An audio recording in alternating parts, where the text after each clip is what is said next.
are live in the present tense with Sam Stewart on 91.7 FM, WNJR Washington, and online at WNJR.org. Folks, welcome to the Season 6 premiere of The Present Tense. We left off last season, Season 5, with SID Director Aaron Thompson. Love that guy. What an amazing episode he brought to the table. And we've got a spectacular show lined up for you tonight on the Season 6 premiere of The Present Tense. My guest on the show tonight is a two-time All-American, playing both pitcher and center field for your W&J Presidents. He is the captain on this year's baseball squad, and he comes into the year with a career ERA of 2.0 and a career batting average of 4.04. Everyone, welcome on the Season 6 premiere of The Present Tense, Tyler Horvat. Horv, how you doing tonight? Good, Stu. I'm excited to be here. That was a heck of an introduction. Thank you. Well, listen, man, I'm really excited to have you on. You know, you're someone I've always really respected on the team. I'm going to pick your brain a little bit. We're going to get the fans excited about this W&J baseball season. You know, Horv, we were just talking about it before the show, but how would you assess how practices, workouts have gone in the offseason so far, as we're, a little under a month away from the season? How would you assess things, how things have gone so far? Yeah, just 2 days into it. Obviously, our voluntary schedule right now. But I'm pretty happy with what I've seen, especially from the pitchers. A lot of strikes this year. Coach Mountain always harps on that. Yeah. Especially coming out of the fall. I thought the fall was really competitive. We talked about it, and that really made me happy. So it's nice to just see everyone back, and I'm excited to build forward to the spring. Mm-hmm. And Horv, what do you think the biggest keys are? And we talked about it for the show, and a lot of programs, they might say, oh, we made the regionals the past 2 years, we won the conference, but for W&J, our expectation is obviously a national championship. So what do you think the biggest keys are this year for the squad and getting over that hump in the regional and making it back to the World Series? I think it comes down to grit and team chemistry. I've said it all along.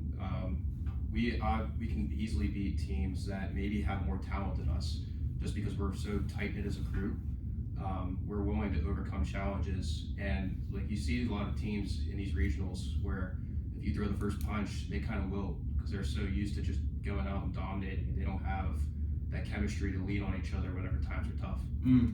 And how would you assess this year's team chemistry? Or if you're a senior now, a captain, what do you think about how this year's squad is gelling? We got some very talented freshmen, some seniors who play big roles as well. How would you assess this squad's chemistry? Yeah, I'm pretty happy with it. COVID made things challenging, obviously, so now we're kind of getting into the tail end of that. Things have kind of been easier. And like everyone's on my team is my brother, I'm super pumped to have everyone back. Yeah, no, I think we have some people coming back that are really going to play big roles. But like I said, freshmen as well. What have you thought about this freshman class? We have a lot of guys throwing 90, some guys who can really swing the stick as well. How would you assess how this freshman class has done so far, Horv? Yeah, I think this year's freshman class is probably, like, in my time here, has been like the most talented group we brought in. I thought they had a really good fall. It looks like they've worked hard from everything I've seen, and but at the same time, like, they're about to go through their first season, and there's definitely going to be some trials and tribulations, some ups and downs they're going to get used to, and balancing school on top of that too.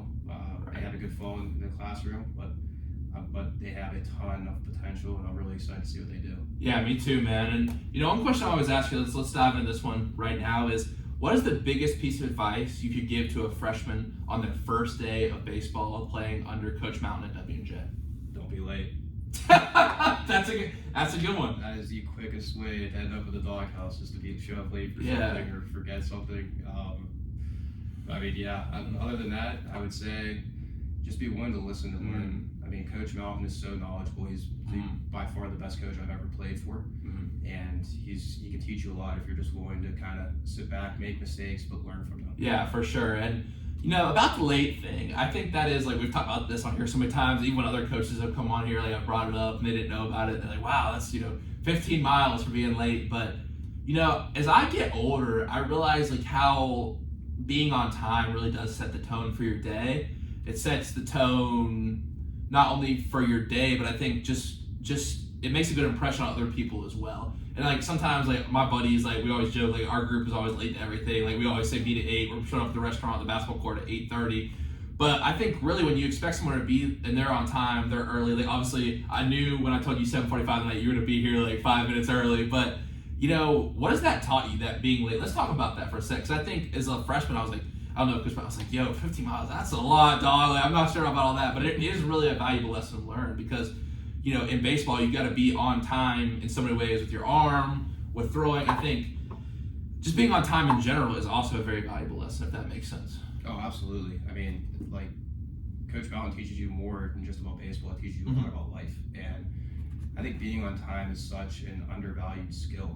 And like it's honestly become sounds simple. Yeah, it's not something that's hard to do, right? I mean, you hear all the time the two things that like everybody can do is work hard and be on time. That those don't take any talent whatsoever. But I mean, it's honestly become the point now where like one of my biggest pet peeves is when people show up late. Yeah, like you're kind of almost telling somebody my time is more important than yours. And if so, two people agree, to be somewhere at a certain time, then you should be there at that time.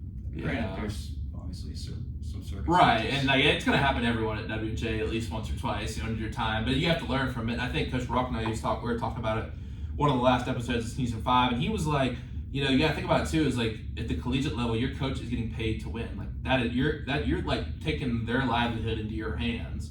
When you show up late, you're not really respecting that. If that makes sense, you know what I mean? Because like someone like we talk about people plan out stuff for you. Like our practices with 55 people are crazy complex. So like when a missing part is not there at practice, it can make things really difficult for the team. So I think that's a great piece of advice and learning as well, because we were just talking about before the show, like, and I've had so many seniors, I love talking to seniors like about what they would do different and all this stuff. And it's like the amount of things that change about you as a person and change in your sport over those 4 years are just tremendous. And we'll get to that a little bit more with you specifically later, but I think too, just being able to listen and learn, like you're gonna learn a lot. And I think you talked about it, like everyone feels like they can come in, like they know everything already, and then you realize you kind of know nothing, and you have to sit back and learn. You know what I mean? So, one thing I'll go ahead and ask you right now: how do you feel like you've changed the most as a baseball player over these 4 years? I would say, as a baseball player, that's tough. Like just to pin down one. But as a baseball player, I think the area I've grown most in is hitting wise. I'd say just making more contact. Just doing different drills. Coach Kramer puts together a good program, especially challenging us with velo. I mean, we came back in J term in the very first day. Yeah, I peeped that. It's like the machine. Yeah, it's set at 90. From like what? It wasn't 60 feet, was it? Oh heck no! It was right about like 30 feet. It's like, hey, welcome back. But like we talked about, like that's the expectation now that we have. Like whenever we go to a regional, whenever we go to a World Series, every single pitcher we see is going to throw 90 plus.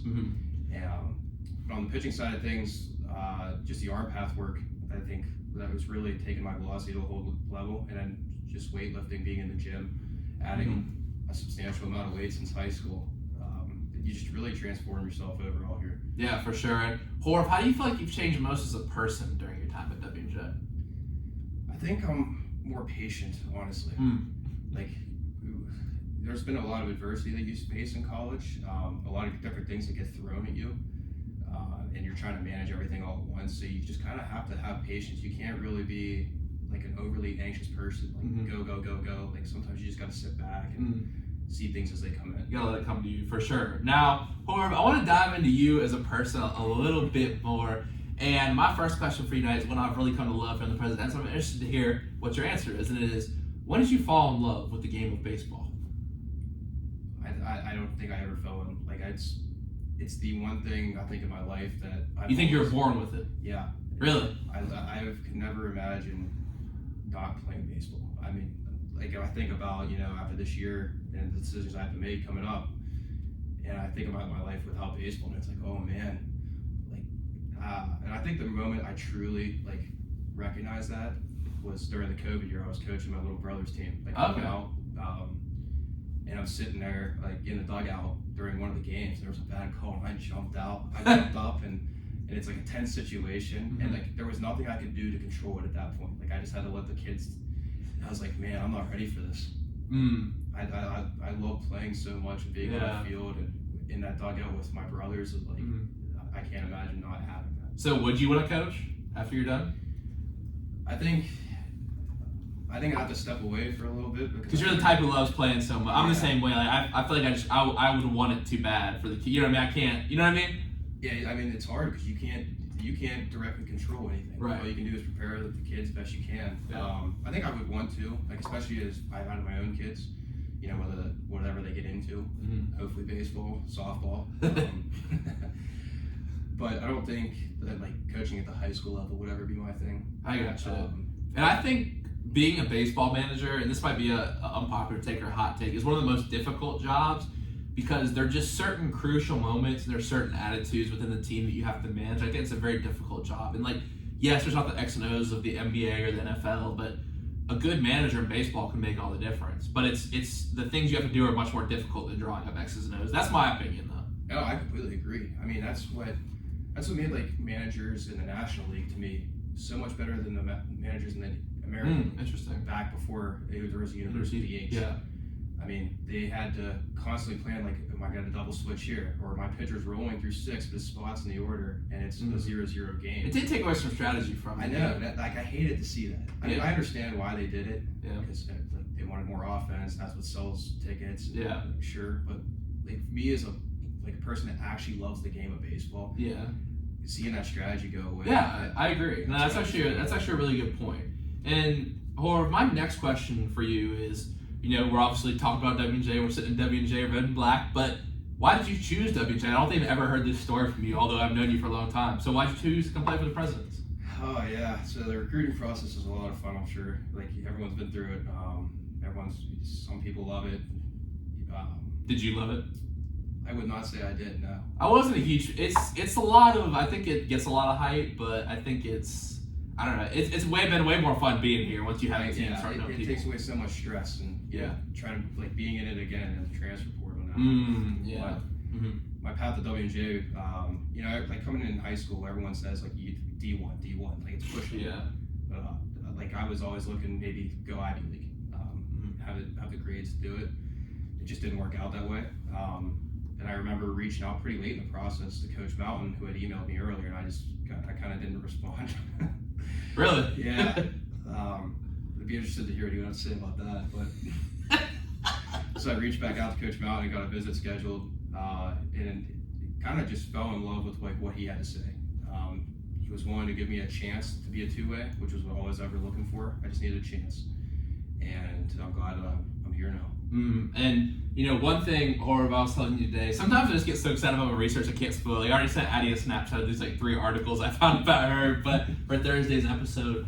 But Horv, I found this article on the Tribune Live, and, you know, you talked about there kind of what motivates you, and they were asking some different questions, and you know, after a couple seasons ago, you said I didn't have a 0-0 ERA, I didn't have 1,000 average, so I could have done better. You know, you said you do a lot of things to, you know, have a chip on your shoulder. You try to motivate yourself, try to play for the schools who didn't recruit you. But Horv, I want to throw it out there right now.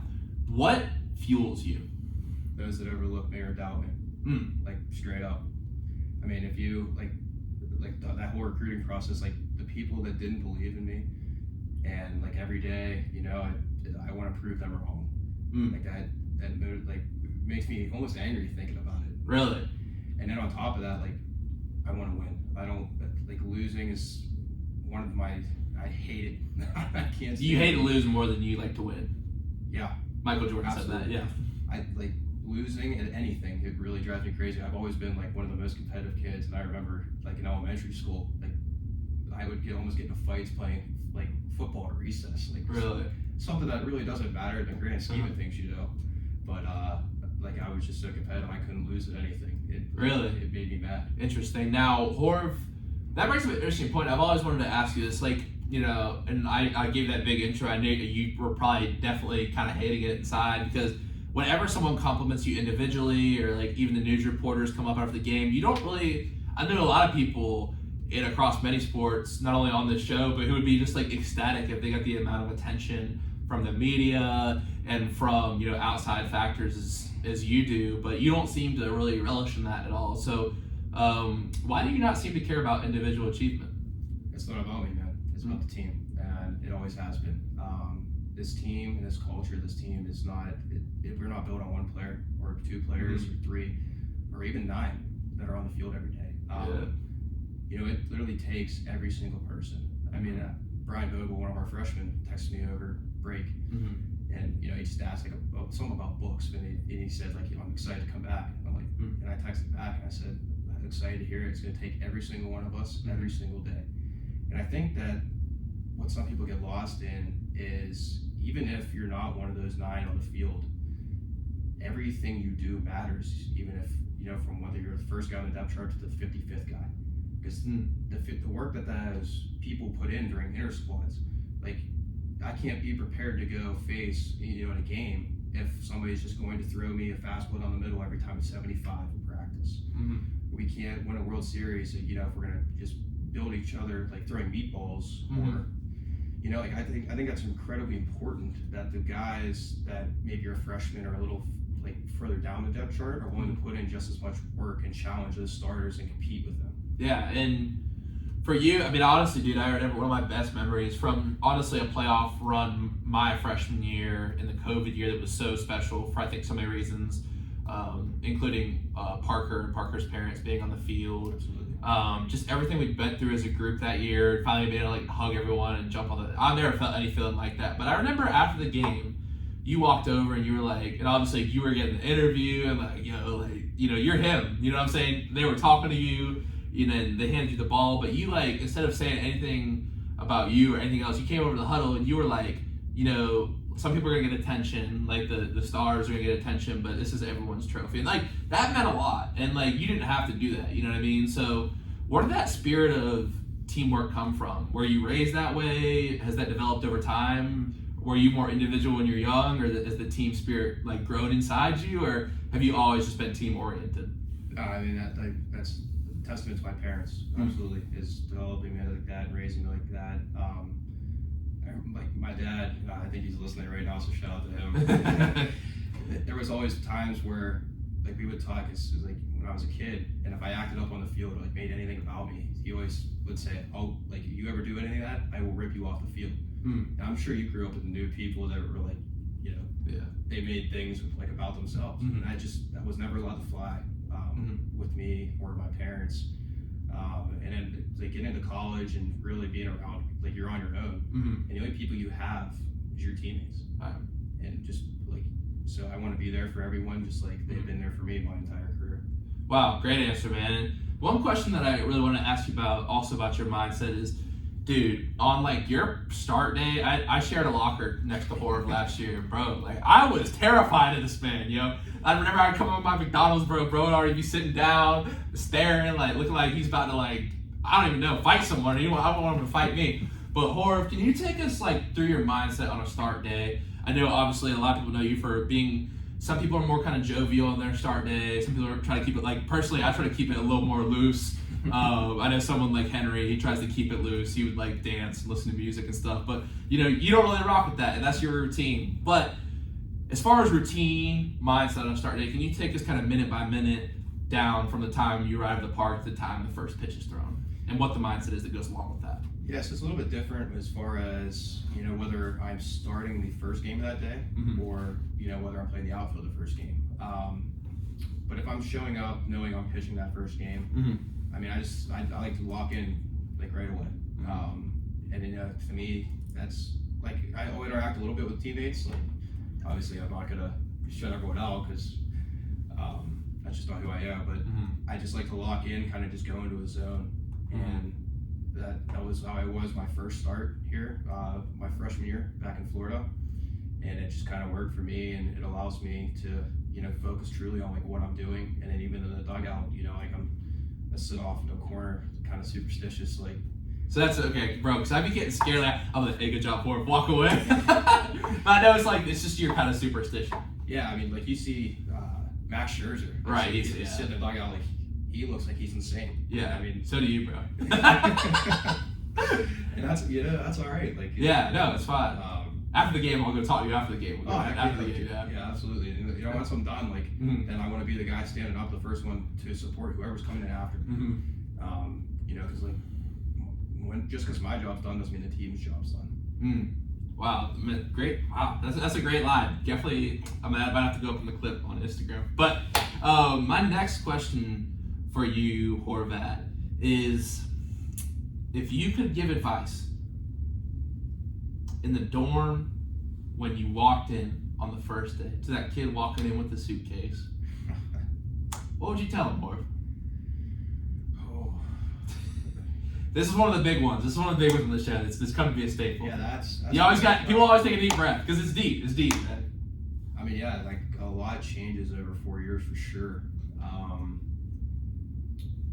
Honestly, I would just tell them to be patient, like, because like we talked about it, it was like one of the things I had to learn, I think, and you just have to be willing to adapt to anything that comes your way, because truly, like, life does not go as you expect it to go at all. Like you can plan, yeah, but you have to be so adaptable because like the moment something goes off course, you know, how are you gonna respond? Well, yeah, I mean, I think you could probably point at examples. I could point to examples. Anyone on the show could point to examples, and like you couldn't have predicted all this stuff would happen. Even COVID, like there's no way anyone knew what COVID was. It's crazy. You know what I mean? Like, so you can't even predict what's going to happen. And I think it sounds so cliche and simple, but it is.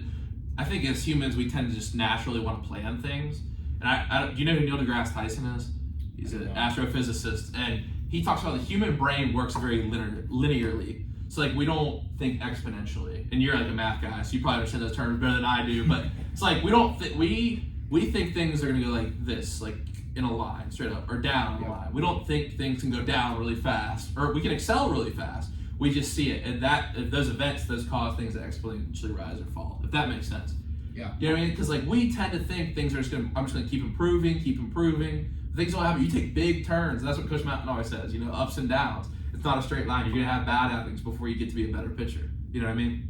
Absolutely. I mean, we talked about it. Like my very first career appearance here, I came in against Allegheny with the bases loaded and nobody out, and I think that actually they bunted, and I fielded a ball at third to third, and it hit off the batter's leg and went out of play, like over the fence in our field.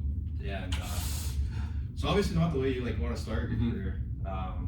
Coach Mountain actually threw me back out there for a second inning to see how I respond. I didn't want much better, but like we also talked too. Like I think a lot of people have this preconceived notion that, especially in Division III, they're going to come from high school and they're just going to start right away as a freshman. And maybe that's true in some places, but in a program like Coach Mountain's built here, that's just not the case. I mean, you really have to work and earn it and be a guy to have that happen. And I think me and my dad were talking too in Florida, like you might not have the amount of 90-mile-an-hour throwers and maybe some of like the pure raw like curveballs and sliders and changeups, like the plus pitches in D3. But you know what they do have a lot of in D3 is hitting. There's a lot of hitters who can really hit in D3, and we obviously saw that in Florida and then the regional, like those teams from Wisconsin, the teams from New York. Like there's a lot of guys who can hit in D3 too, and I think it's just a pitcher I've noticed that it's like, wow, like, and there's a lot of guys who hit in this country and even around the world. It's like there's obviously guys who can hit at the D1 level, D2, but at D3 there's still a lot of guys who can really, really swing the bat. You know what I mean? So as pitchers, you and me are pitchers, like you really gotta be, you know, amped up. You can't come in here and think, oh, this is D3, because even, man, like I faced, my innings have been mostly versus our team in these 2 years, but I'm like, man, like some of these guys are tough to get out. You know what I mean? And I think as a pitcher, you really just gotta realize that you got to have a plan of attack. The stuff, just throwing it up there and letting hitters get themselves out, they get themselves out a lot less. I'm sure you can attest to that too. Absolutely. And you're a guy who takes a lot of pitches, and you know you will hop on a pitch in the strike zone, but if it's a ball, you're not going to swing at it. I mean, it's that simple to me. It's like that's a big difference between high school and college. And those are the adjustments we talked about before the show that you have to make. Like as a pitcher, you're going to have to throw more strikes than you did in high school because guys don't chase. They don't chase that curveball that spikes 5 feet in front of the plate and it's just nasty. They're just going to spit on it. You know what I mean? Yeah, no, absolutely. Like a lot of guys in D3 can play at higher levels. Like just because you're a Division III baseball player doesn't mean that you couldn't have gone higher or you can't be higher. I think like just the only difference is the depth. You know, because then like there's a lot of thankfully this doesn't happen in our program. You know, but like there are some other teams where you know you get into their bullpen, you can take a bats of a fifth and sixth guy, and the quality, you know, I mean, goes down significantly, and that's. Thankfully, we don't have that. Yeah, I feel like our JV roster could honestly, like, you know, there's a lot of guys, even this year, who are going to get most of the time on JV, who are ballers, who could, like, really pitch in the pack, you know? Absolutely, and they're going to have tremendous careers here. You know, it's just, but I think that also speaks well to the type of people that we have here. You know, is that you're willing to come in and compete and understand. You know, hey, like I might spend my first year or two on JV, but that's okay because like the guys ahead of me, like older guys, are they're just a little bit further along. It just takes a little bit of time to develop. And honestly, I would give advice to myself, my friend. I mean, we didn't have JV, my friend, but JV is also like fun. It's not like Coach Mountain just says, "Okay, go out there, guys, and play some JV." Like he schedules really good competition in the JV games. Potomac State, Point Parker, they have really good ball players on their team. And like Coach Crupper's out there coaching, run through stuff, and I had a lot of fun playing JV. So it's not like I think a lot of times like you might get the connotation like, oh, JV, it's just gonna be like I don't know. I mean, you watch more. We played teams that were really good last year on JV. Yeah. I mean, it's not like some club baseball thing. No, it's legit. And we played Point Parker and varsity this year. That'll be a good game. We have a lot of good games this year lined up. But Horv, I want to get to a question that I've been testing out my first couple little mini episodes I did at the beach, and I really want to ask you this tonight. And it might be difficult for you, but I'm really interested to hear your answer. Is there one thing that you've done in your life that you are proud of? I know it's hard for you to brag of yourself, but I feel like this is going to be a new staple to the show. This is the first time I'm trying it out on the show, so I'll see what you got for us tonight. Oh man, that's a really tough question. It's tough, but I think deep down everyone is proud of something they've done. So it might take a second, but I know you got something in there. I think what I'm most proud of, honestly, is it's just my commitment to craft, whether that was baseball or in the classroom. And I think it really opened a lot of doors for me. Was like having the ability to do both. I think a lot of times like people just want to be an athlete, and I never was like that. I took class in school very seriously. Again, a testament to my parents for instilling that in me. But I think that would be the one thing that I would single out is saying, like, I'm most proud of that. Wow, awesome answer. And Horv, how do you want to be remembered at WNJ? A winner. Great answer. I want to be remembered as a guy that won a lot of games, but also that was a great teammate. I want to be remembered whenever something doesn't go right or you're in a bad time, somebody you can always go talk to. And I hope that I've done that. I mean, you might know better than that. But yeah, that's really important to me. Is just to be remembered as a great teammate and a winner. Yeah. Wow. Great answer, dude. That's great stuff. And one more question, personally, before we get to a little bit more fun stuff, is there one person that you would say you base your game off, or you really like to watch? Obviously, there's been a few two-way players, but I mean, you can take it from either side of the ball. But is there a player you look to in the MLB currently or in the past that you said, "Wow, I really want to play like them"? I know you're a Pirates fan. Not many examples to look to there. But. Yeah. Honestly, like some people that come to mind are like always hustling, like Pete Rose. But I think like the contact, like don't give away that bat. Like the first person I saw, and it's because he was a Pirate, was Adam Frazier. Like kind of a weird name to throw out there. Yeah. But like you watch that guy hit, and he just didn't give it away in that bat. Like he punch stuff through holes, like even like a good pitcher's pitch. That's kind of a rarity in today's MLB. I know. Like that's it's really sad to see it go away. But I remember like he just got his front foot down and he just went to hit. So he's like the first person that comes to mind, and then the Pete Rose like hustle everything out. Yeah. Because stupid stuff happens. Yeah, and I've seen that with you because like sometimes we'll go to second base or something silly will happen and you'll just be because you never know. Like the one time you don't hustle it out, that's when something crazy will happen. You could be on second or third, or man, you had an inside the park home run my freshman year. That was crazy. You know what I mean? But when you get to 2 strikes, are you thinking, is that like your mindset? You're like just put it in play, put it in play. Are you thinking drive it, or are you just thinking put it in play? No, put it in play. I mean, if you're still like swinging for the fences, like that's why strikeouts are so big nowadays. Like, everyone wants to hit the home run, so even with 2 strikes, people are trying to hit a home run, and that's why strikeouts have skyrocketed. I mean, you can also attest it too. Velocity is up. It's pretty darn hard to hit a baseball. Yeah, it is. But yeah, I mean, with 2 strikes, I'm just battling, trying to grind out in that bat and find any way I can to get on base. There you go. That's a great answer, man. Horv, let's get some fun questions now. If you could hang out with one baseball player for a whole day, who would it be? Mike Mike Trout. Good answer. Like, I would like to absolutely get into his mind because like he's one of those really quiet superstars. Yeah, he is. And like he just actually, personality-wise, you guys are kind of similar. He's not like a flashy guy or anything like that. He's just the man. Like he just goes out and does his job. He goes out, does his job, Yeah. and you don't hear anything bad about him off the field. So I'd be really interested to see like hang out with him for a day to see what he does and how he goes about his business. Wow, yeah, that's a really good comparison. Wow, that is a really good answer. My next question for you, Horv, is one that I've come to enjoy. I know you're a big country guy, and I believe your friend Kate Patterson said Zach Bryan. But if you could listen to one musical artist and only one musical artist for the rest of your life, who would it be? Jason Aldean. Really? Absolutely. Interesting. Yeah, I mean that guy doesn't miss on his songs. We actually went to his concert, at the beginning of in the fall. Yeah, right at the beginning of fall, and that was an absolute blast. Really? I think that guy, like everything he sings, I mean, he's gonna be in one of my walk-ups again for sure. Really? I'm gonna save a spot for him.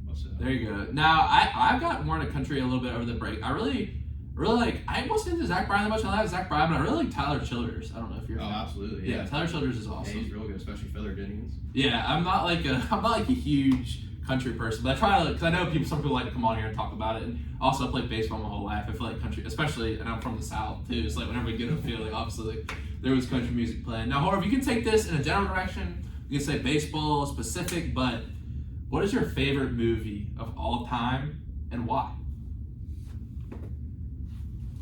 Honestly, so it is like I am going to go baseball here, and Yeah, I knew you would. my favorite, and it's got to be my favorite baseball movie, which is Bull Durham. That's awesome.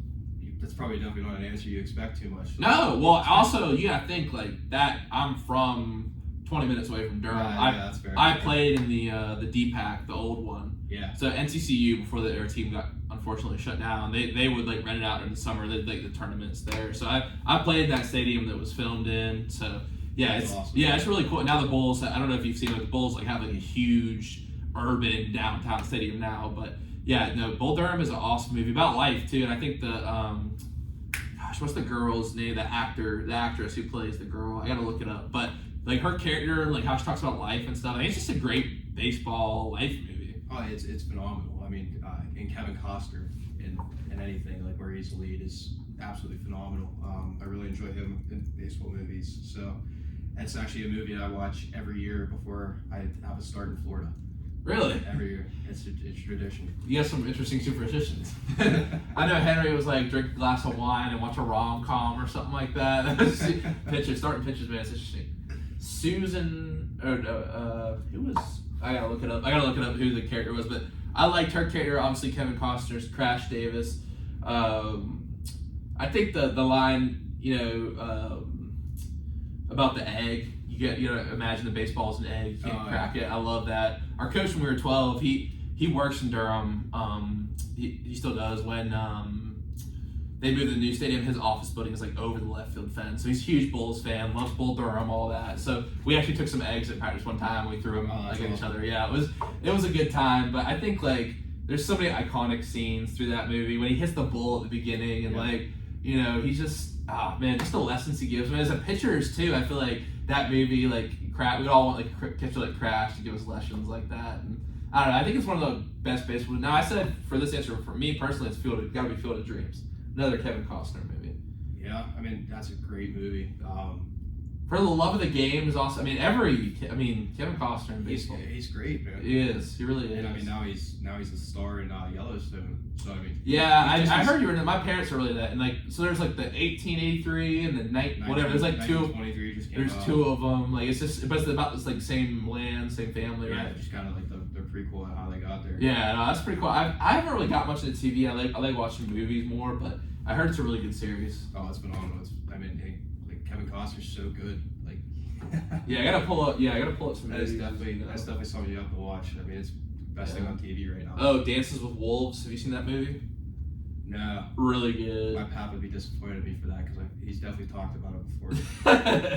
It's really good, man. There's just a lot of he's in a lot of really good movies. I get really into movies personally, so I like to scroll when someone talks about it. But yeah, anyway, that's a great answer, Horv. And now I want to shift gears a little bit. Let's get into a little sports talk. got to. We've had a lot of events happen since we last did the show, even though it's only been a month. But listen, Horv, I'm sure you and the guys were watching the game last night. 65-7, blowout. Horned Frogs couldn't get it done. Thoughts on the national championship game? It was brutal. I mean, it was hard to watch. Now, okay, so here's the thing, Horv. Now, we have a lot of people out here in these streets saying that the college football committee messed up. Do you think that's true? I mean, everyone wants to say that, but I think what they're forgetting is it's not like it was only 2 teams. Like TCU beat Michigan to get there. Yeah. And everyone was like, "Oh, Michigan beat Ohio State. Like they were undefeated. Like they absolutely deserved to be there." And TCU goes and beats them, and now what? Like just because the one game didn't go their way. I mean, Georgia was obviously very, very good. Mm-hmm. I mean, second largest lead halftime in BCS history, only behind the 2002 Rose Bowl. I mean, the other thing you have to consider too is that Georgia's 17 points in the first quarter was the most points scored by a team in the first quarter in the BCS era and college football era as well, college football playoff era as well. And I think that, like, even with those stats in mind, the semifinal games were awesome. Like, I loved watching both those games. People didn't watch the ball drop. They watched Ohio State go wide left. Sorry, JMO, but that make my year. What? Yeah, same. Already 2023 was great. Yeah, same, bro. Same. Nah, I think the semifinal games were great. College football had a lot of great games. My game of the year has got to be Tennessee versus Alabama. That was a really awesome game to watch. But man, like, it sucks, but like some guy in the cafeteria today, and that's, I get a lot of my opinions either bad or good from people in the cafeteria, and he was just like, man, it's the one game all college football team. And like, but the thing is, like, you can't discount the regular season. He's like, just throw Bama in there. But if my dad said it, like, if Bama wants to be in the playoff, they shouldn't lose 2 games. Exactly. Like, you can't be rewarded. Like, what? Okay, if TCU loses 1 game and Alabama loses 2, you can't just, so what does the regular season just not matter? You know what I mean? Right. I completely agree. Like that's, and like people who say that, they're obviously a fan of Bama or SEC fans. I mean, it's just the football. I mean, the Big Ten's good. I know you're a Penn State guy, but like football down south is like a religion. Absolutely. And like you see like the crazy locker rooms that they post and how much money like they put in. And there's some Big Ten schools who do that too, but it's just Southern game days are just different, man. You know. Oh, I mean, it's just insane like what the SEC puts into football. Yeah. Like down there, you're right. I mean, it is religion. Yeah. But I think the committee got it right on that instance with those 4 teams. But like what I really want to see is I want to see the 12-team play. Man, I'm not excited about that. I've said this since day one. I don't think it's a good idea personally. It's gonna, for player safety, 1, and 2. Like, does 12 ever have a realistic chance of winning? Does 16 ever have a chance of beating 1? And but the nature of basketball is different than football. I hear what you're saying. But you get what I'm saying. The nature of the game is different. Physicality is important in basketball, but you can draw up plays in basketball. Like Little Marymount Chicago, they did a lot of head fakes, a lot of passing the ball in and out. They never drove too much. Like they'd always wait for the right shot inside. Football, you can't really draw up plays if your team is undersized. Like you can have fight and grit, and then Georgia's just gonna have all the athletes that they have. You know what I mean? You get my point, right? I do. But then like teams like Notre Dame are paying. I can't remember who they played this year, but they pay them $1 million and $1.5 million to come play, and then they lose. Right. Which also made me very happy. I mean, App State beat Texas A&M, but like at the high levels, like the Georgias, the Alabamas, Clemson is really gone by the wayside. The Ohio States, the Michigans, even if LSU would have played a little better towards the end, like could the 12 seed ever really? You know what I mean? But like I think for fans of like schools like UCF had a really good team. There's obviously historically good Boise State teams like Cincinnati. Like you obviously have those teams who can get in now and like they can say they're part of the playoff. But to me, it's like, and I know you're a big college football guy, so it's gonna be more football for you to watch. Like I'm not into college football that much, but like to me, I guess it's just is it really gonna make it exciting? And I get it because like March Madness is like so exciting. Everyone's like, oh, it's gonna be like the March Madness, and like they're like, let's expand it to 32 or 64. That's way too much. Yeah, to me that's way too much. But even 12 is a lot for me. You know what I mean? I mean, you're gonna get like your group of 5, and I think that's good for those schools. Like Tulane would have been in, and heck, Tulane upset USC. I mean, that was a heck of a football game. Yeah, it was. But I think like also too, especially with the way college football landscape is changing, and now the Big Ten and the SEC are basically becoming two super conferences. Yeah. Then you're going to see a lot of, I mean, out of those 12 teams, you're going to have to assume like what, at least 6 of them are coming from the Big Ten and the SEC. Yeah. I mean, that's the thing. You could include those teams that you said those teams would run through everyone, but here's my thing too. Here's my opinion on say the college football. You said the super conferences. I think the Power 5, when considered maybe the American, the Power 6, those schools are eventually going to form a semi-pro league or a league where the rules are different from that of the NCAA. Football specifically. And, like, to me, I think that was a crazy take 5 years ago, but I feel like I could defend it pretty well now. With the NIL deals and the amount of viewership, like, you look at every other NCAA sport compared to football, the numbers are unreal. Even March Madness compared to the national. Out of the most 100 watched American TV shows this year, 70 were football games. Like 50 of those were college. It's crazy. You know what I mean? So like I feel like that might happen eventually with football. That's not an outlandish take. I actually have never heard that one before. Really? But that is very interesting to ponder. I mean, because why even play by the rules of NCAA? Why not, give out, like, actually pay players salaries and stuff like that? You know what I mean? Because, like, they're already getting paid so much in NIL. Like, you have to abide by all these NCAA rules. Like, why not break off? And I think it might happen eventually. I think the only problem you run into with that is then it's going to kind of be filtered with guys that were has-beens in the NFL, like kind of playing. Like the XFL is a thing now, and I don't know how because if you're a semi-pro, right? That is a good point. How are you also going to be in college? Like once you're. But I'm saying, but you could get paid and still go to. You could get paid and still go to college. And then the question becomes then like, do you pay every sport? Like that's it. But I'm saying if you break apart of the NCAA, you wouldn't have to. Now, if that could happen in today's society, I don't know. But here's the thing also is that you got to think, like, the recruiting shift completely changed. So I was just an example because I'm from North Carolina. ECU is in Greenville, kind of in the middle of nowhere, college town. NC State is in Raleigh. There's a lot of tech jobs. A lot of these guys get tech NIL deals. Like, talk about this technology company that just started up in downtown. Like, there's a natural pull to places where there's going to be more NIL deals. You know what I mean? Like, at USC, like, eventually Miami might get built back up because of this. That's my prediction, though. It's like, you know what I mean? The NIL completely shifted it, so why would it stop from that snowball effect and eventually just separate from the NCAA in total? Because how many people get NIL deals that are outside of football? There's some, but it's not as many as football. Football's got to be the highest NIL sport, just by definition, honestly, by the size of the team. I think most likely that they're gonna have to probably put a cap on NIL deals. Yeah, once they opened up a whole bottle of worms. And the transfer portal is out of control. It's like I'm saying, you gotta think about that. There's already kind of getting paid in contracts. There's already kind of getting traded. In a way, it's kind of like getting traded. Free agency. It's kind of like free agency. So like it's already moving in that direction. You know what I mean? Yeah, like they're saying. I think a dude from Pitt, Mario Addison, that receiver, like was offered $5 million or something to transfer, and he ends up at South Carolina. So like, yeah, that's what I'm saying. So like, how is that different from like, say, Tom Brady when his free agency comes up?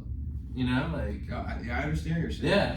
But I think it's gonna have to they're gonna have to put a cap on, but then you're gonna run into backdoor, back room under the table deals. Yeah. That's the way it was before. Yeah. I mean, we'll just have to see. And speaking of the NFL, we have some big news. The NFL playoffs are set. It's started. It's going to start this weekend. And Horv, I know you're a big NFL fan, so let's talk NFL, my boy. Now, the Seahawks versus 49ers, our first matchup on the side of the NFC. Who are you taking in this one? Little background here for the folks at home who might not know. The Packers got bounced by the Lions after the Lions and Dan Campbell finished the season 6-1. And Aaron Rodgers loses at Lambeau. Retirement for Rodgers, Horv says. But the Seahawks, because of that, they get in, and they have to play Brock Purdy and the 49ers. Now, Horv, I'm taking the 49ers in this game because the 49ers are absolutely loaded. Now, Brock Purdy, first quarterback since 1950 with multiple touchdown passes in each of his first 5 NFL starts, between Dan Marino and Billy Volek. Now, they've got Deebo Samuel, Christian McCaffrey, George Kittle. That's just on the offensive side of the ball. On the defensive side of the ball, they're stacked as well. I got to go with the 49ers. Brock Purdy, he's a good player, but it's not that it's easier to be quarterback when you have all those weapons around you. What's your thoughts on this game, Marv? I think the 49ers will. I mean, they were just they have the best defensive front in football and the best defensive football. I mean, yeah, Purdy, and honestly, we have one of the best play callers in football with Shanahan. Yeah, that's really why, creative. That's why I think it's really been easy for Purdy to step in there. All he has to do is not turn the ball over. Yeah. Like, his team will take care of the rest. All right, Orv. Next matchup, Bucks versus Cowboys. Now, I'm a Bucks fan. I love Tom Brady. They look rough this year at times. They obviously lost the Steelers. They lost the Browns. They lost some bad teams. I mean, maybe we'll get to that in a sec. But to me, that's a very winnable game. They should have won that game. They should have beat the Browns. They managed to get a couple clutch wins against the Cardinals and the Panthers on the stretch. Tom Brady breaks the single season passing record in the game versus the Falcons this past weekend.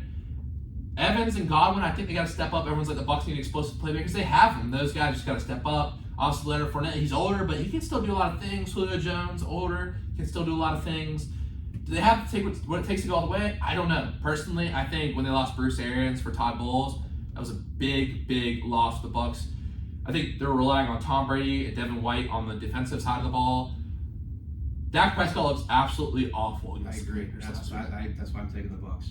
I'm taking the Bucs as well, my friend. So Dak does not. Dak, 14 for 37, 59 Ts in the 12 games he's played. 14 for 37 last weekend. That defense is good. Micah Parsons, 13.5 sacks on the season. To me, he's got to be in the discussion, for one of the best defensive players in football. But I'm taking the Bucs in this one. You said you are as well, right? Yeah, absolutely. I hate the Cowboys. So yeah, it makes it all the better. I think the Bucs could mix in some no huddle like they did. They get the ball to Lenny in space. We'll have to see. They look so inconsistent, but when you have Tom Brady and players like Julio Jones, Mike Evans, Devin White, Levante David, you can see them making a deep run. I don't think it would shock anyone if they made a deep run. I mean, you can never count out Brady just because he's done it time and time and time again. Yeah. Now, is it following? I mean, you think he's still I'd say he's an average quarterback in the NFL right now, 45 years old. I don't think he's elite. He's definitely not elite anymore. I wouldn't say he's elite. He can just beat people because he's seen so much and he's got the clutch sheet. Yeah. I mean, you saw that game against the Panthers whenever they had to have it, and he goes off. There's 5 touchdowns, three to Evans. He just wouldn't. Yeah. There are sometimes whenever he gets in his mode, he refuses to lose. It's his time of year. Yeah, no, for sure. All right, last game on the NFC side of the ball. Obviously, the Giants and Coach Sirianni have a bye this week, but Vikings negative point total on the season. Are they the man? They're just. It's hard to say because are they a good team? Because they had games that got blown out. They obviously got kind of saved by kind of a miracle versus the Bills, that catch and Josh Allen's fumble. It's hard to say if the Vikings are legit or not. I think the Giants and Brian Gable, honestly, I think they've done an amazing job to turn that franchise around. It's the most teams this year, 5, that have ever made the playoffs with a first-year head coach.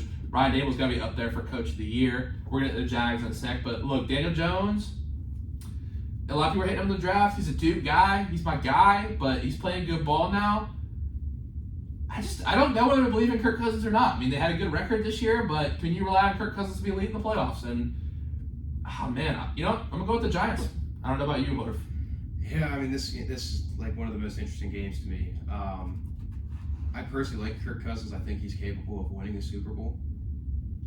But that being said, their defense is just so god-awful that I think Daniel Jones has been playing well this year. And I think they gave Saquon the week off last week, and I'm taking the Giants.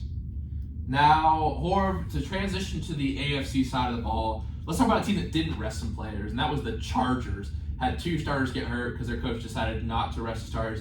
The Jags had a must-win in Week 18, beating the Titans, who honestly squandered their season. It's crazy, man. And it's hard to say, that you can't be disappointed if you're a Titans fan because, Doug Peterson said the team would come back. They said it would come down to Week 18, and it did. They went on an amazing run after going 3-7. I mean, man, it's really amazing what the Jags have done. I think Doug Peterson's also going to be up for Coach of the Year after the debacle that was Urban Meyer's season last year. Oh my gosh. Terrible, probably the worst NFL. I don't know. That guy, I don't know about him. Or maybe the guy who got fired from the Broncos this year. I'm blanking on his name, but Yeah, exactly. I don't know who had a worse coaching tenure.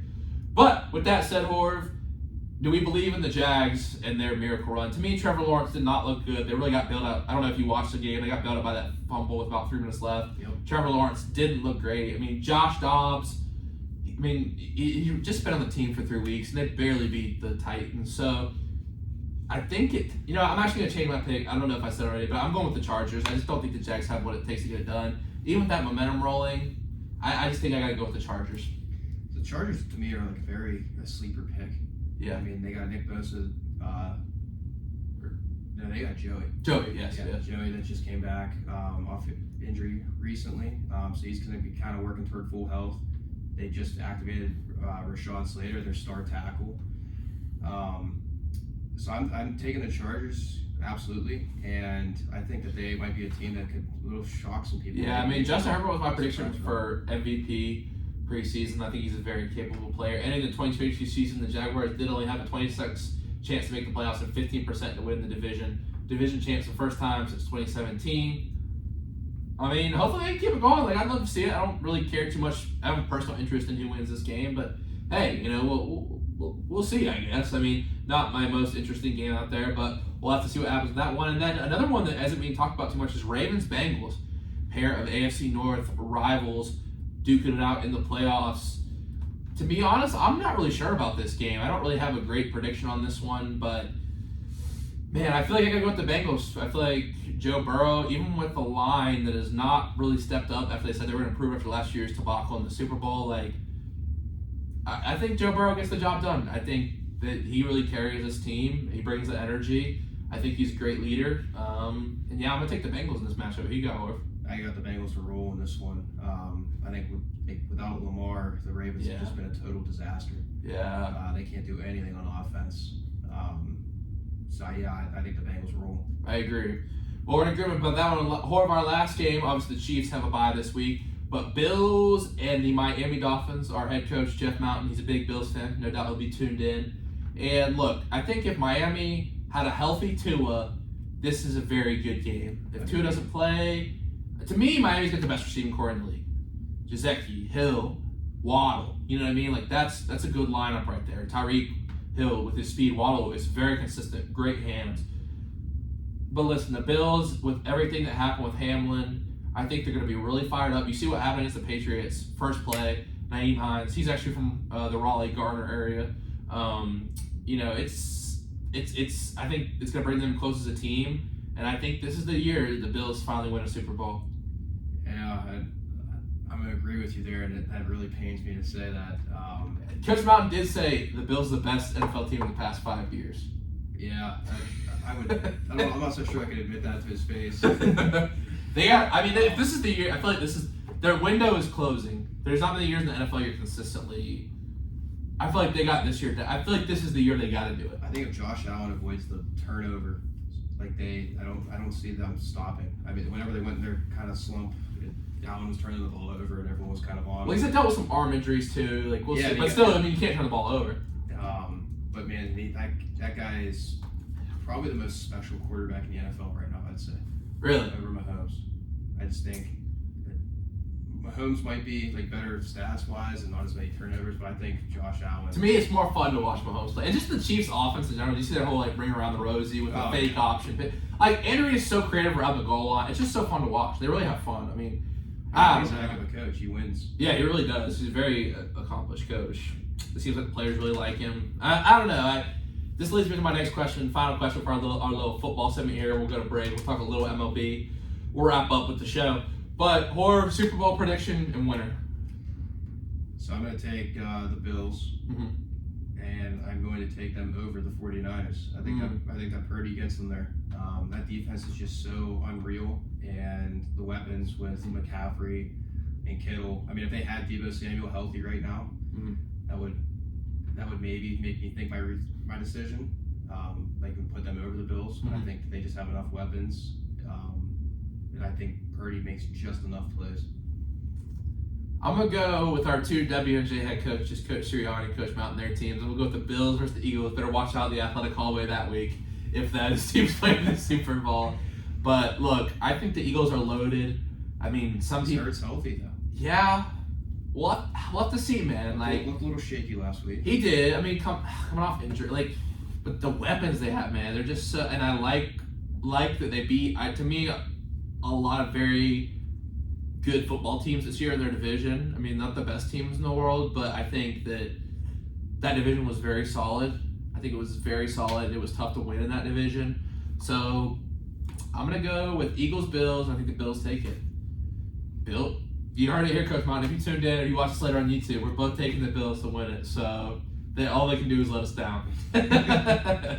All right, everyone. We are going to go to break. We'll come back. We're going to discuss a little MLB trade rumor mill that happened today.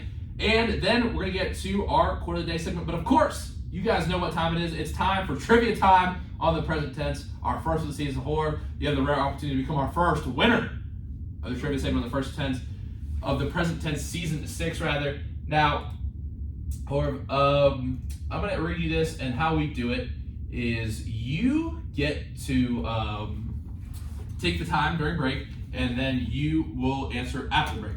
So let's get to it. Tonight's not multiple choice. Sorry for that. Man. Who is the only baseball player in history to have 100 RBIs in a season and have their official position listed as pitcher? We'll get your answer after break. You're listening to the season premiere of the present tense right here on WNJR.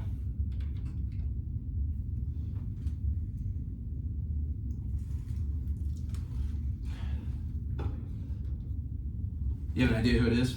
I mean, I feel like this is like a very. It should be so obvious, but I'm not so sure because I'm not sure if he ever has gotten to 100 RBIs.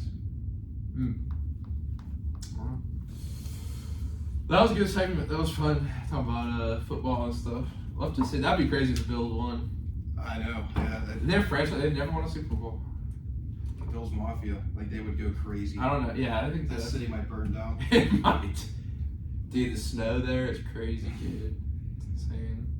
Put me on the spot with that most proud question. That was good. That's getting out of the bag. I think I was testing because I asked it to Kylie, and when the two surfer girls came on, I asked them, and they were like, "Oh, that's like a good question." Because I think a lot of times in life, it's like we don't stop to think like what good things we do. I don't think, and I think for most people, they're like really humble when they come on here. I've had very few people who are just like, like I'm balling. Like that's why I love Kiki because you brought like such a different angle on it. But like I think for people to look inside, be like, yeah, I'm really proud of it. It can be like a good thing, and like it's one of those questions where it's deep, and I think it gets like. And I never tell people the question for the show because just the reason right there, you're like, whoa, like you gotta think on the spot. You know what I mean? Like if I give someone like a whole sheet where it's like, all right, here's the next show plan, and like, well, here's this, and I just want to work hard. Like, you know how, like, you get that raw emotion, you know what I mean? Even if, like, your answer is just the cliche, work hard, like, I want to hear your emotions off of it, you know what I mean?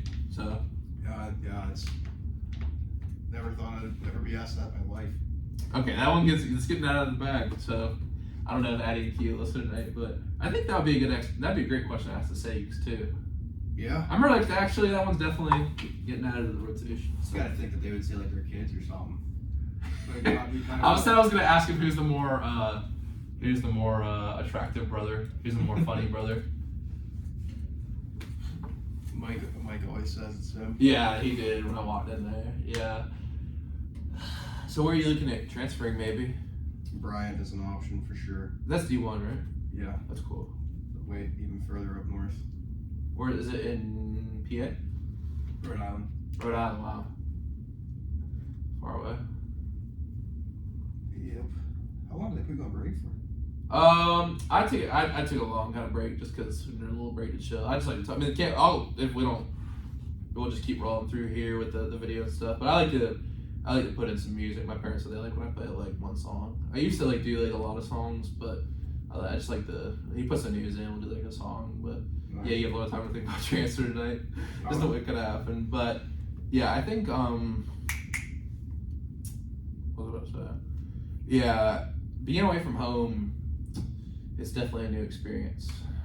It was one of the toughest things here, and that's why I mean, I've done it during summers. Yeah, I know you have. And that's why I always try to look out for the guys here who are from far away, because I know how hard it is. And like, even if you're like the least, I'm not a homesick person in the world. Like, you still like, it's still just a new environment. It's just a lot of new things, you know. And you're like definitely the type of person who can handle it. Like, I had no doubt like you could go somewhere else, or I know you've gone in the summers, but like, it's just a big adjustment. Like, the culture up here is a lot different. Like, from where I'm from, especially the guys down south, kind of coastal regions like Florida, it's a lot different. So, but I think that's the cool thing about WNJ too, is it's not just kids from PA. It's like, at first, yeah, it's a little weird when everyone's just talking about their high school, but like really, there's people from all over. Like Julian's from VA, like Brooksy and all them are from Virginia. Yeah, Virginia and California, Philly. Yeah, Philly. Like it's people from all over. So it's not just like a Western PA thing. That's the other thing. I feel like a lot of sports teams here is just Western PA mostly. Football, yeah, a lot of people from Baltimore, DC area, but baseball is probably. Well, like the conference we came from in high school, like the Webule. Yeah. If you want to be solid in any sport in college, like you could recruit the hell out of it. Really? Like it's just a pretty solid conference in general. Yeah. That's what they were saying. It's pretty good. Webule, yeah. I've like talked about it with so many people, but it's just I find it really odd how y'all do like the state tournament here. Because in NC it's just like a bracket, big bracket, and the East meets the West. The champion from the East meets the Western part of the state, and that like 4A, 3A. There's like in each division there's a winner in the East and West, and they play as a championship. Like there's like 2 teams from each region that make the thing or whatever. Yeah, like, it's just different. Because like it's not like that's the best team from the East plays the best team from the West. Like the best Pittsburgh team, best Philly team. I think the year that my high school won the state title. Were you on the team? No, it was last year actually. They played. They played a team from like East. Really? Yeah, and it was like very East, like Philly area. Really? Yeah. Emo type charter.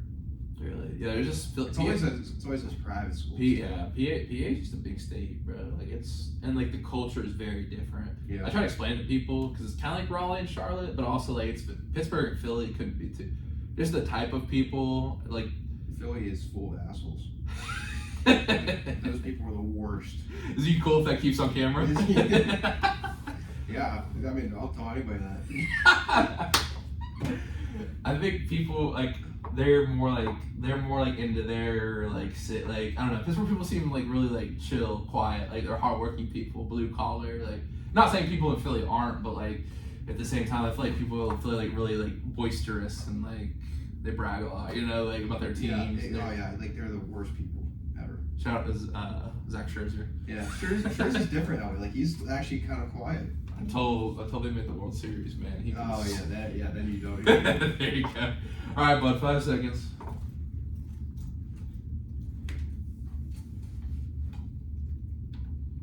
We are back in the present tense with Sam Stewart on 91.7 FM at WNJR Washington and online at WNJR.org. Today we are talking with pitcher and center fielder here at WNJ, Tyler Horvat. And before the break, we asked Horv the first trivia question of the season, giving him the rare opportunity to be our first trivia winner of the season.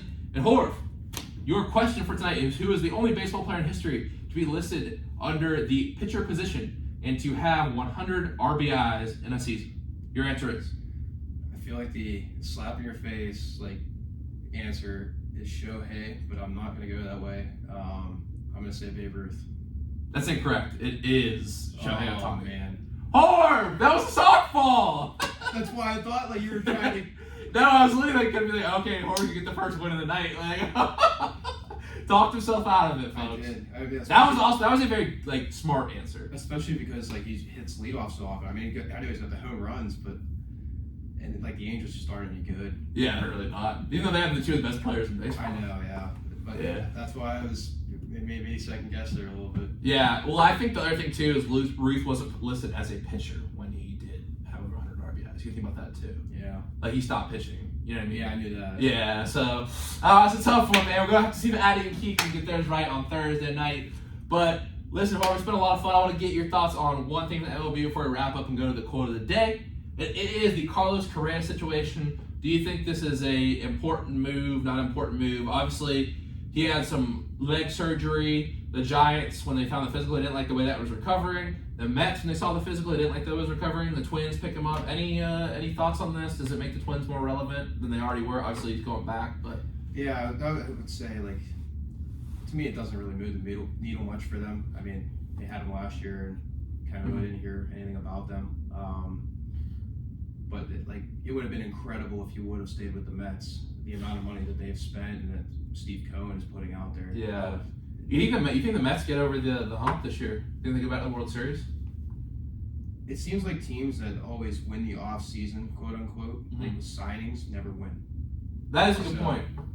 I mean, I remember the year that the Philadelphia Eagles had that they put together the dream team and then completely crapped out. Yeah, I think honestly, but although to stay in Philly, the Philadelphia Phillies look really good, and I think with their signings this offseason, I would probably predict the Phillies to come out of the NL. AL is a little more. I mean, honestly, the Astros still it's tough to say like a repeat prediction, but I was big on the Braves. Losing Dansby's going to hurt him. He's definitely a very solid. That's just going to be a brutal division this year. It is, and it was last year Braves, too. The Mets and the Phillies.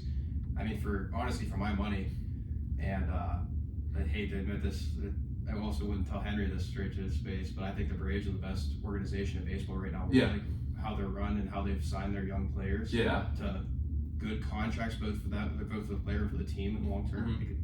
What they've been doing is really impressive. Yeah, well, that's a big shout out to Henry out there. Yeah, you better not. I hope he watches this episode. Yeah, that's funny. I wasn't too into the World Series personally. It didn't intrigue me that much this year. Like, no teams really like or hate. I mean, I guess you could hate the Astros, but I like Dusty Baker. Like, I know the guys from the Scandal are still there. That was a long time ago, though. Like, I think you could comfortably hate both teams. I mean, that's a good point. You could equally hate both of them. So I hate the Astros for what they did, and I mean, I don't like anything Philadelphia. So I'm very comfortable rooting. If you're watching the podcast version, go check out what he said during the break about Philly. So, but yeah, okay, yeah. I mean, I think it's a little early probably for World Series predictions, but I wouldn't be surprised to see those two teams definitely in the mix again. Yeah, I mean the Astros and they beefed up first base too. Like they're gonna be good again, unfortunately, but I hope somebody at the thrones them. Yeah, me too. And Horv, this has been a great show tonight. Man, season 6 started off with a bang tonight. And Horv, you also have the opportunity tonight to give us our first quote of the day of the season. And my friend, I'm very excited for what you have for us tonight. So I'll turn it over to you. Yeah, so my quote of the day comes from my pap, actually.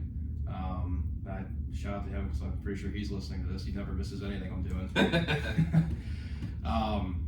And we were just on a golf course one time, and I think at this point I hadn't been good enough where I was beating him consistently yet, and I think he was winning, and I was kind of coming up from behind and catching up to him, and I told him the pressure's on, and I can vividly remember this quote, and he goes, pressure is when you're playing for 100 when you only have 10 in your pocket. Everything else is just fun. Yo, that's deep. I'm gonna have to think on that one for a second. It's something I constantly remind myself of. Like in a spot where it might seem like there's pressure in baseball, or bases loaded, and you gotta have the hit. But it just puts things in perspective. Yeah, that's an all-time quote of the day right there. That's one of my. I keep a little unofficially a little favorite list of my favorite all time, but yeah. Shout out to your pap, man. That's a good one. Wow. Alrighty, and Horv, you've also been awesome. This show tonight, we kicked off season 6 truly with a bang, my friend. Thank you so much for coming on. We talked about it for the show. I'm really fired up to get back on the baseball field with you. We're getting close to that time, but once again, thank you so much for coming on tonight. Yeah, man. Shout out to you. Thanks for having me. I've had a blast. I was really honored you asked me to be here, and yeah, I'm pumped for the season. Yeah, I'm really excited. Make sure you check out the Presidents February 18th. It's home versus Muskegon, but we got a lot of other sports going on at WNJ in the time between that and the current time, which in the current moment we have basketball going on. Addie Cherry and Kiana Dowling join the show Thursday night, and then we've got a mystery episode 100. I ain't gonna tell you who's gonna be the guest, but check that out on the Instagram podcast format, dropping Friday night at 8 p.m. Well, we'll see you Thursday night live here on WJR with Addie and Key. But until then, everyone have a great night. Remember to live in the present tense.